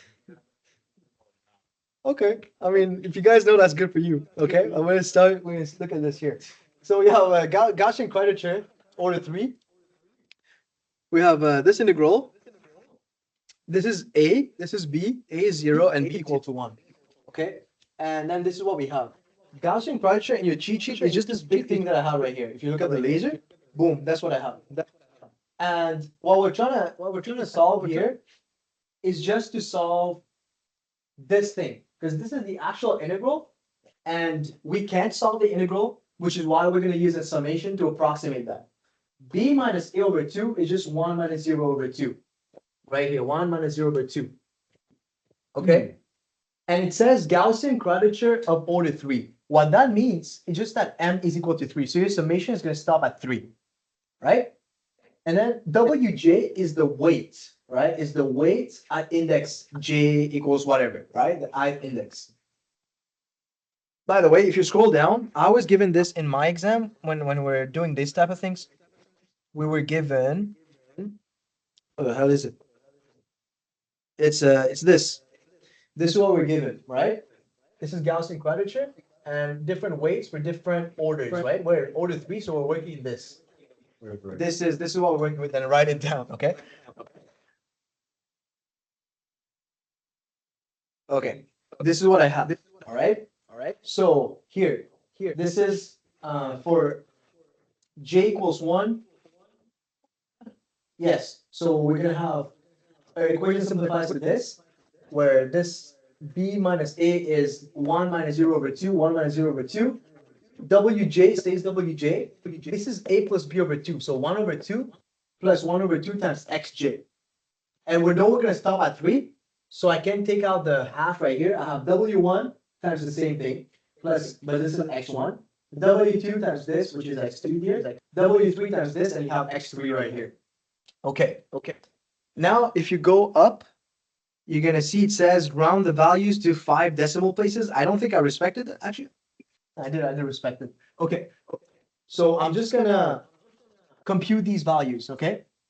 So if you look over here, where am I? W1 is gonna correspond to 5/9, okay? Because you're looking at order 3.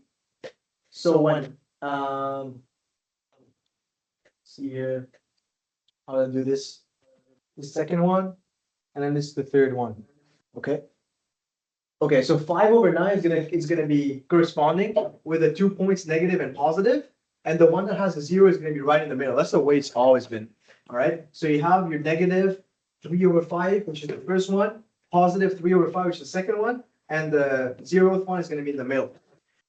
So this is gonna be x1 minus 3/5 right here, x2, which is 0 in the middle, and then x3, which is 3/5 right here.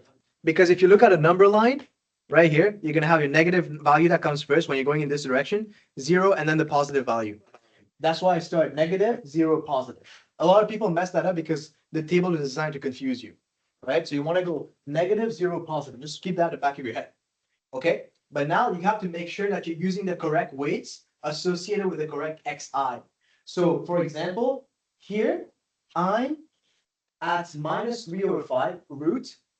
So I'm using 5/9 as my weight. Here I'm at 0, so at 8/9. And then here 5/9 because I'm at positive. So I compute this, I get these values right here, okay? Now, this value of f at that value, I just need to go to my equation. F of x is 1/x squared, 1 plus x squared. I sub in this value for x, and then I get that. Same thing, I sub in, I get this, and I sub in, and then I get that. I multiply by the weights, then I get this thing, which leads me to this answer. So that just means that this integral, when I calculate it, is going to be equal to this value. That's all it is. It's pretty simple. It's not too hard. It's just knowing that the only main thing that I would say to remember here is look at your quadrature order, right? If you're at order 3, m equals 3, so you expand your equation. Make sure you go negative, 0, positive. You fill in the blanks. Calculate your functions at the values you calculated. Multiply them by the weights, evaluate further, and get your integral value. And if you have a calculator like mine, I mean, I guess your prof does not really allow that, but I can actually calculate the integral here. What I would do, I was calculate the integral, and if it was like similar, I would get the right answer. Okay. I wish. So that's the first part. Now the second part, it says consider 3 data points. So this is Newton divided differences interpolation polynomial P2. Okay, with coefficients rounded to 5 decimal places that passes through 3 points. Okay. So I have 3 points, boom, boom, boom, and I want to find a polynomial P2 that passes through all of these 3 points. So when I look over here, it's actually pretty straightforward as well. When you look here, this is x0, this is f at x0, same thing, okay? Same thing. Now, this is a general polynomial that you can have on your cheat sheet, Pn. A0 plus blah, blah, blah, blah, blah, until here. We're looking at the second order polynomial, right? P2. This is what we're trying to find. So our polynomial is just this. A0 plus A1, x minus x0, A2, x minus x0, x minus x1. Nice and simple. X0, x1, you guys know what these are, okay? We're just gonna calculate the coefficient. We want to find what A0, A1, and A2. So we're trying to find A0, A1, and A2. This is what we're trying to find. So how are we going to do this? Well, in my cheat sheet right here, I have this big table that tells you exactly how to find these things, okay? These formulas. Over here, I just wrote the equations that are relevant, right? If you go over here, everything that's in red is this equations that I used. So here I have it right here. So A0 is f at x0, which is this value. So A0 is already this value. A1 is fx0 x1. If I go in my cheat sheet, fx0 x1 is this thing, okay? fx1, fx0 over x1 minus x0. fx1 is this, fx0 is this, x1 is here, and x0 is right here. So I plug, and I get A1. The equation for A2 is x0, x1, x2. This thing, all right? So I have this. So fx1, x2. I need to find out what fx1, x2 is because fx0, x1 is given right here, right? It's this. fx0 is one. This part is right here, which is A1. However, I don't know what x1, x2 is. So if I go here, in this table, I recommend having this table right here. You already know what fx1 and x2 is. So you just take this formula, evaluate it, that I did right here, take this formula, evaluate it, and then you can plug it right here. So this one tells me that fx2, that is equal to fx2 minus fx1 over this. fx2 is this, minus fx1, which is this, over this minus that. I compute, I get this value. So that tells me that A2 is equal to this thing. All right. So I take that, sub it in, take that value, put it here, x2 minus x0. So this minus x0. And then I get that. Questions? Is just playing around with the equation. Take this one. It depends on the previous point that you solve. And after you've done all that, you go back to your equation right here. A0, A1, and A2, you just take those values, you sub it in. And then you're left with your final answer right here. Any questions on this? This is pretty straightforward. Okay, this is Laplace. And then, sheesh. It's question 6. 6, 7, 8. Oh, that's gonna be hard, huh? Long day. I'm gonna head out of the figure out. Yeah, for sure. Yeah, for sure. It's gonna, the recording's gonna be posted. Yeah. Yeah, for sure. Don't sweat it. Thanks, man. Yeah. Super helpful. Yeah, see if it's possible, like on this one, let us know how the exam went for Mohammed. I will. I'll Yeah. let you know. Okay. All right. So we're moving to Laplace now.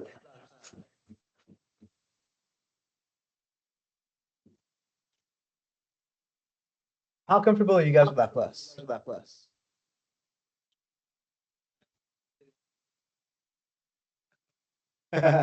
Okay. So find the Laplace transform f of t, which is t e to the minus 2t times sine 3 of t. So we're trying to find Laplace transforms of that. Okay. In the cheat sheet, it tells you that the Laplace transform of this thing is equal to this thing. Okay. In that case, what I'm looking at is t times some function, right? So I'm just gonna say n is equal to 1 in our case because we only have t, and h of t is this thing. This is h of t. So h of t is e to the minus 2t times sine of t, right? So we're gonna take the Laplace transform of this thing. So what that tells us is that this is gonna be equal to the same thing right here. So, as I've said before, n equals 1, so I have minus 1 to the power 1, and I want to find the derivative, the first order derivative of h of s. And what would be h of s in my case? H of s would be the Laplace transform of h of t, right? So I have h of t right here, and I want to find the Laplace transform of that. So h of s, the Laplace transform of this thing, if you look in your cheat sheet, Laplace transform of e to the at gt is g of s minus a. Okay? So what I need to find is a, which is a right here, which is minus 2. So a equals minus 2, and I need to find the Laplace transform of g. So g of t is sine of 3t. I need to find the Laplace transform of c of g, and then shift it by a. That's all I need to find. So I look at the cheat sheet, sine of kt, the Laplace transform of sine is k over s squared plus k squared. In my case, k is equal to 3, so I sub that in. I have 3 over s squared plus 9 squared. Okay? So that tells me that the Laplace transform of this thing or I should rather say Laplace transform of gt, is just 3 over s squared plus 9. Right? Okay, now I need to shift it by a. So I need to shift it by a, which means I need to shift it by -2. So I just need to evaluate g at s minus a. So I have 3 over s minus a squared plus 9. Okay, a is -2, so that leaves me with s plus 2 squared plus 9. Okay, so now h of s. This is Laplace transform is very, very tedious. So h of s, which is equal to g minus s, g of s minus a, which is this thing, that's going to be equal to my h of s. Now, going back to what I want to find, I want to find -1 times the derivative of h of s. But now I do know what h of s is, so I need to find the derivative of that thing. So I find the derivative of that thing, I get this. Once I get that, all I need to do is take this, multiply it by -1 here, because I found a derivative, multiply by -1, I found my transform. So multiplying by -1 is going to get rid of my negative sign, so my Laplace transform is going to end up to be this. Okay? It's a lot, it's like a puzzle, it's a lot of finding stuff around and everything. Okay, let's look at this one. This one is a convolution problem. So we have u t minus 1. We have this thing. See, we have this thing times this thing. Actually, this thing convolution with this thing. It's not multiplication. So we have f convolve g times t. I want to find the Laplace transform of g of t. And if I look at the table, the Laplace transform of a convolution function is just multiplication in the Laplace domain. So I have f of s times g of s. Okay. So I need to find out what f of s is, and I need to find out what g of s is. Okay. So f of s, f of t is this thing, right? In the cheat sheet, it tells me that I have this relationship. It tells me that some unit step function shifted by a times some function t minus a is equal to this Laplace transform, right? And that's going to be equal to my f of s. In my case, if I look at this unit step function right here, it's t minus 1, right? So my a right here is going to be equal to 1. So that's the first thing that I notice. Now, if I look at this part, it's not in the form of t minus a, right? I have t squared minus 2t. It's not in the form of t minus a. So what I want to do is I want to write it in the form of t minus a if I can. Okay? But if I look at this, it's not in the form of h of t minus a. So I'm just going to take that and call it a day right now. I'm going to call it some random value r of t that I'm going to work with to get it in the way that I want. So r of t is t squared minus 2t. Now, t squared minus 2t, I can write it this way. T squared minus 2t plus 0 is a quadratic. So I have at squared plus bx plus c, right? And now I can complete the square of that thing. This is the completing the square. I'm assuming you guys know how to complete the square. I just remember the formulas and just plug and play. So when I compute the square, complete the square, I get this thing. R of t equals to t minus 1 squared minus 1. So I have that. Now, h of t minus a is equal to r of t. What does that mean? I'm trying to get this equal to r of t, right? Because this is my goal. I want to have my r of t look like this t, h of t minus a. So, h of t minus a equals r of t. So, a in my case is 1. I'm going to have h of t minus 1. So, that will lead me to have t minus 1 squared minus 1, which is the same thing that I have right here. So now what I want to do is I want to find the h of this. I want to find the Laplace transform of h of t. Why? Because here I have h of t minus 1. Okay? But I want to find here h of s. I have h of t minus 1. So h of s is going to correspond to h of t only, not of h of t minus 1. So I have to use h of t minus 1, find it in terms of h of t, and then find the Laplace of that to find h of s, which is not that bad because here I have h of t minus a, which is of h of t minus 1. So to find h of t, I just need to do h of t minus 1 plus 1. This cancels out. So that's what I have right here. Okay, h of t minus 1 plus 1. Here I had t minus 1 plus 1 squared minus 1, boom, boom. I'm left with this thing. Okay, so this is h of t.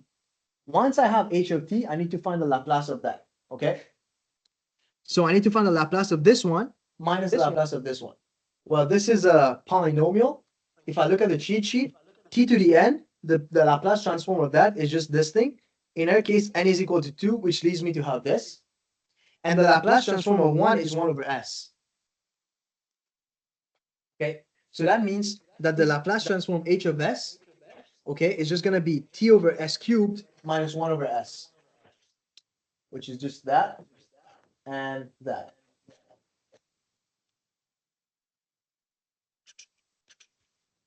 So if I go back here, we had this kind of format, right? F of t, which is this thing, I defined it to be this function. And I saw in the cheat sheet that I have this that I could use. We found h of s. So to be able to find f of s, I need to multiply it by the exponential e to the minus as. And in our case, the a is a is minus 1. It's just 1. A is 1 right here. So I'm going to take this thing, multiply by e to the minus s, and I get my f of s. But that's not enough. It's the overall Laplace transform is f of s times g of s. So I need to compute what g of s is, which is pretty simple. It's just a cosine. So if I look at the cheat sheet, the Laplace transform of a cosine is just this thing. In our case, the k is equal to 3. So Laplace transform is right here. Now, to find the overall Laplace transform of g of t, we just need to multiply the two things together, right? So whatever I find here and whatever I found here, I multiply them together, and this is my overall Laplace transform. Okay, I recommend you go and then look at it by yourself and understand it. But that's the whole book on how you're going to do that. Okay.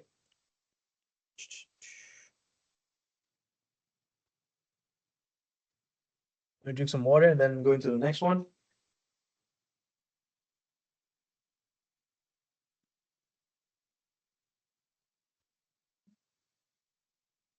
Okay. Already. So I have f of s equals minus 4 plus 5 over this denominator. So I want to find the Laplace transform of this. So I have this situation going on here. I just need to factor the denominator, and I do partial fraction expansion. Okay, a over something, a over the second thing. You guys know how to do partial fractions, right? So partial fractions, I'm just going to go from here straight to here. I'm just trying to find what my a's and b's are. When I do that, I'm just going to skip all over the steps right here. And then a is equal to 7, b equal to minus 11. So that leaves me with 7 over s minus 3 minus 11 over s minus 4. By the way, that's an inverse Laplace transform question. We're given it in s. We're trying to find f of t. So after doing partial fraction expansion, I reach here. Once I reach here, I can find the Laplace transform of this, right? So I factor out my 7. I have this. This, if I go straight to the cheat sheet, that's going to correspond to an exponential. And same thing here. If I go straight to the cheat sheet, that's going to correspond to an exponential. All right. When you have 1 over s minus a, the time domain is going to be e to the at. So just bring it back. Use the formula. The first case a is equal to 3. So we're going to have e to the 3t. Second case a is 4. So we have e to the 4t. So that's going to be our time domain equation right here. So this one's pretty simple. You have Laplace, split, partial fraction, and go back to the time domain. Right? That's pretty simple. And then there's this one. What is this one? G of s is that. I'm just trying to see. Remember the steps. Okay. This one is kind of similar to the part B question that we did. So we have this. I'm just going to factor this out and leave it as this. And if you look at this is non-factorable. When something is non-factorable, it should ring a bell in your head. You should go straight to completing a square. All right. When you complete the square, your equation is going to go from this to this. So you have 1 over s plus 1 squared plus 1. Okay. And now if you look at the Laplace table in your cheat sheet, you're going to have this thing, right? But we're interested in the Laplace domain. When you have something exponential times h of s, its corresponding time domain is going to be ut minus a, ht minus a. Okay, and that's going to be equal to g of s that I have right here. This a is equal to 3 because the exponentials right here, they're going to correlate. A is 3. Okay, so the only thing that I want to find is h of s. In our case, h of s is going to be equal to this thing, right? H of s is this thing, and I want to find the time domain of that. And how would we do that? Well, it's it would be given in the cheat sheet actually. It's going to be s minus minus 1. So I have s plus 1 right here. I can write it as s minus minus 1 squared. And then if I go to the cheat sheet, I'm going to have rs minus a. In our case, a is minus 1. And then we can write it in this format, e to the at, which is equal to h of s, this thing. However, I'm trying to find r of t, but I'm given r of s minus a, where a is minus 1, right? So same step as before. If I want to find r of s, it's going to be r of s minus a plus a. Minus a plus a is going to cancel out, so I'm going to be left with r of s. So r of s is this thing, and to bring it back into time domain, it's going to be it's going to correspond to a sinusoidal, where k is equal to 1. So that's from the cheat sheet as well. It's just about knowing how to use your cheat sheet nice and fast, and being able to go to look at this, identify in the Laplace domain, and then understand that k is equal to 1, and bring it back to the time domain. So that just means that r of t is sine of t. Now bringing everything together, h of t is going to be equal to e to the, because this is h of s, right? So h of t is going to be e to the at times r of t, where r of t is going to be this thing that you found, right? The sinusoidal. So h of t is e to the minus t times sine of t. However, this is g of t that we're trying to find. We don't care about h of t. We have h of t minus 3. So I'm going to take this equation, minus 3 from my h of t. So wherever I have t, I'm going to minus 3 from it. Right? H of t minus 3. So I replace t by t minus 3, replace t by t minus 3, and then I have this part of my equation satisfied. The u of t minus 3, I already found it, and this is going to be my overall answer. And then this is how to solve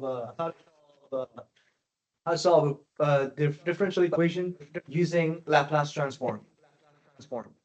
Okay, and this is an initial value problem. By the way, to solve a differential equation using Laplace transform, you need to know the initial conditions, otherwise it wouldn't work. So let's look at this. The Laplace transform of a second order derivative is equal to this thing, right? Where f of 0 is going to be y at 0, and f prime of 0 is y prime at 0. Okay? And the Laplace transform of f prime is given right here. So what I want to do is I'm just going to take the Laplace transform of both sides of my equation. I'm going to do Laplace here, I'm going to do Laplace right here. And what that does, when I do the Laplace transform in both equations right here, I'm going to have y s squared, y of s, minus sy0, minus y prime, plus 9ys. And the Laplace transform of delta function is just an exponential, right? Where this is going to correlate right here. So you have minus pi s. Now, y0, you know what it is, initial value. Y0 is here, y prime 0 is here. So you just sub that in your equation. So 7 minus 6 plus 9 equals to this thing. So you're just going to expand further. So you have sy squared. So, basically you have your values. You're just trying to solve the quadratic here. Okay? This one and this one, you substitute it from the real values. So you have minus s plus 6 plus 9s. Now, you want to take these two, send it to the other side, keep all the y's's on one side. That's your goal. Keep all the y's's on one side. Plus 7s here, minus 6. Isolate the ys, you have s squared plus 9. And then, when you divide both sides by this, you have y of s equals this thing. This is the main bulk of the question done. Once you have that, all you want to do, that's your solution actually. That's your solution of your ODE, except it's just in Laplace domain. You just want to bring it into time domain. So what I like doing here is when I have something like different terms over the same denominator, I like breaking apart the denominators. So I have this, and I have this, and I have this. So e to the minus pi over s over this plus 7 times this minus 6 times this. So I'm going to take the Laplace inverse of that. So that means I need to take the Laplace inverse of the first term, the second term, and the third term. Now, finding the Laplace transform of the first term is going to be the hardest one. The second term is just a cosine, and the third term is kind of hard to do as well. So I'll start with this one and move on to the first one here. When you look over here, you have 1 over s squared plus 3 squared.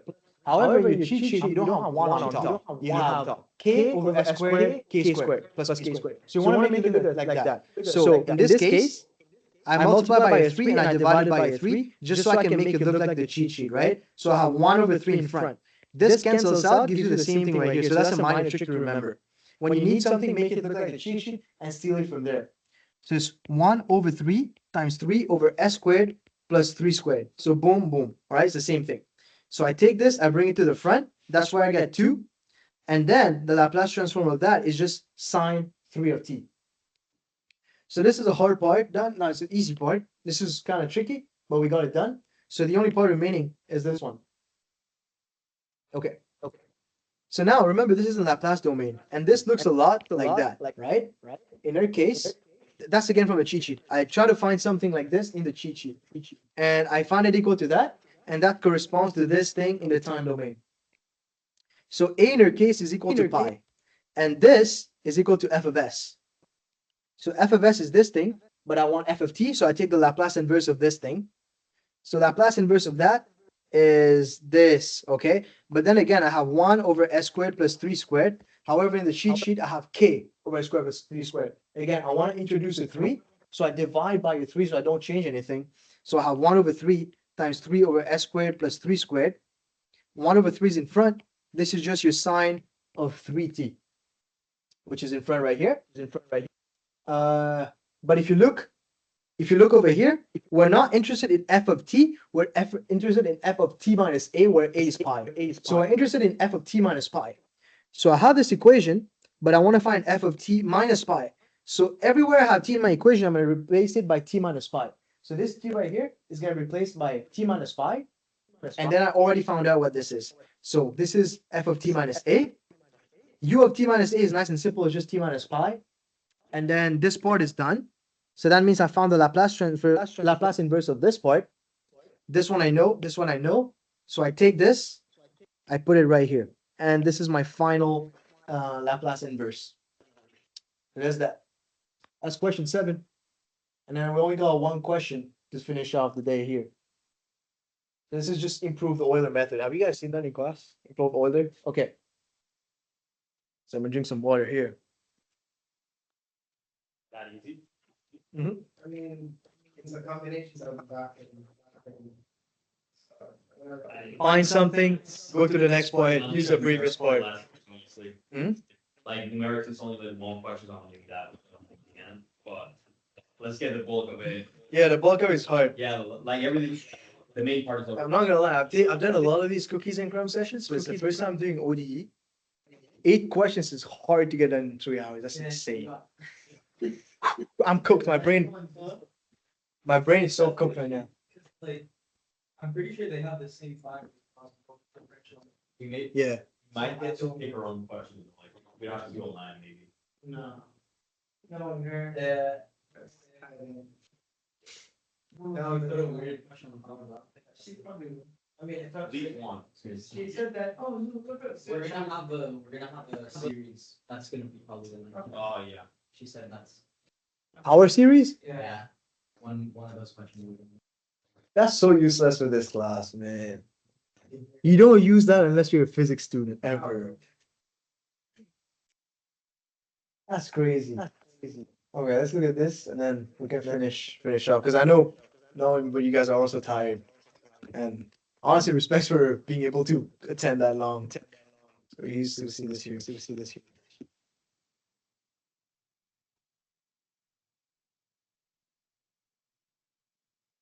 Okay. So use the improved Euler method to estimate the solution of the initial value problem. So this thing. Okay, so you have a differential equation, and we know that at x equals 0, y equals 1. And we're given this interval 0 to 0.6 using step size of h equals 0.2. So we have this, what I recommend doing is a number line, starting from your starting point of your interval, going to the end point of the interval, and then boom, boom, boom. Okay, so this is your interval. And then we're going in steps of 0.2. So that's going to be your first step. That's going to be your second step. And that's going to be your third step. Now, in your cheat sheet, you're going to start with the first value that you're always given. So y at 0 is equal to 1. That's given. All right. At n equals 0, there's this equation that's given in your cheat sheet. So what do we have to do here?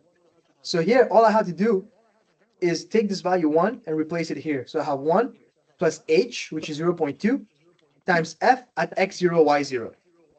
So h is 0.2, right? 2, right? Right here.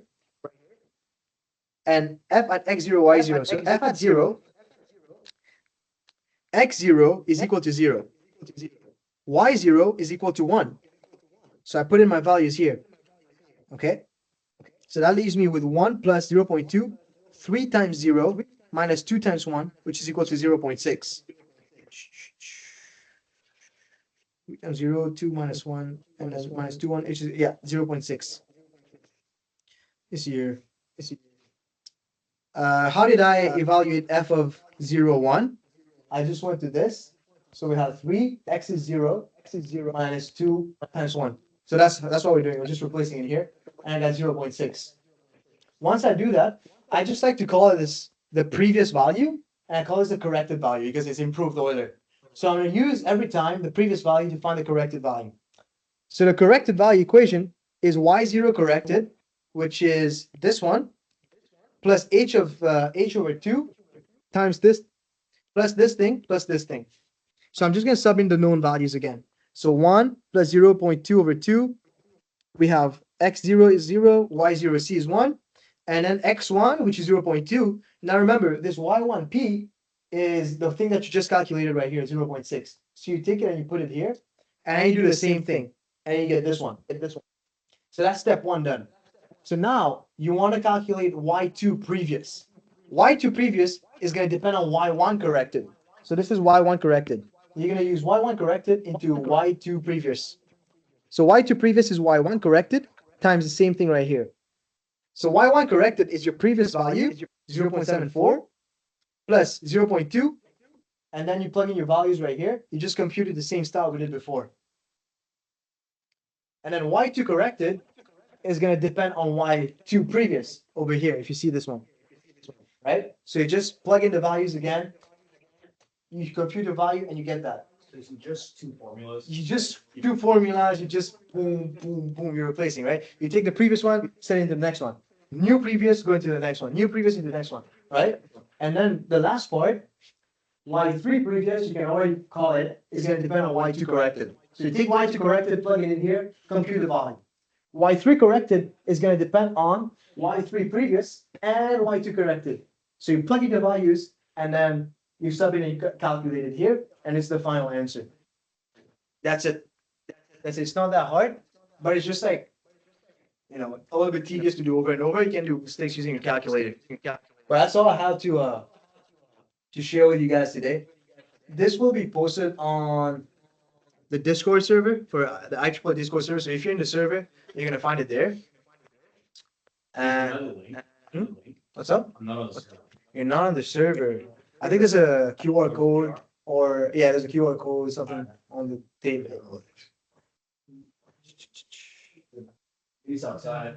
I've seen it. Okay, I'm gonna stop the recording here. It's only this.